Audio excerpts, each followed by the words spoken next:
So this video will be analysing a forehand shot in tennis.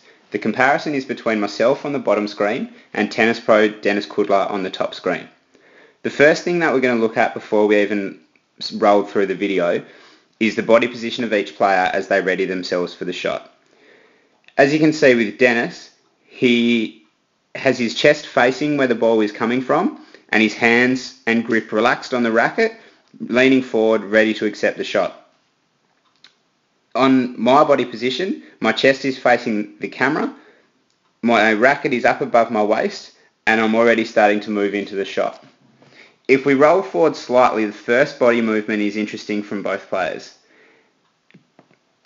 If you look at the footwork from both players, Dennis's right foot has moved to the same side of his body as his right arm as a right-handed player, whereas my right foot has moved in front of my left foot, has closed my hips, and has meant that I'm already leaning back into the shot, whereas Dennis is still straight, eyes over the ground, ready to hit the ball. If you also look at the take back of the racket head, my arm is curved back and the racket head facing the sky. If you look at Dennis's arm, it's a lot more level with his shoulder. The racket head is actually already facing the ground. If we roll through just one by one now as the impact occurs,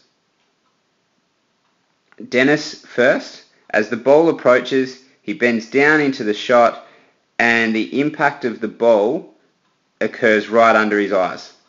So his eyes looking down at the ball and impact occurs at that point. If you also look at the shape of his racket is already still closed, still facing the ground, which helps impart the top spin on the ball, which is going to make the ball fly over the net and then drop in the court at the other end. These 2 points intersect. So the line of his eyes down to the ground, down to the impact of the ball in the ground, and the angle of his racket have that intersection point at where the ball is struck. If we now look at my shot on the ball, the racket comes through and the impact of the ball happens well in front of my eyes, out here. But if you also look at the angle of the racket head, it is on the same line. So instead of an intersection happening, like what happens on Dennis's up the top, everything's on the same line. This means that the ball will hit up in the air this way, whereas Dennis was hitting the ball flat over the net and then top spin down so it enters the court on the other end. If we go through now the follow through simultaneously, if you look at where the racket ends up, Dennis's racket wraps around his body and is below his shoulders.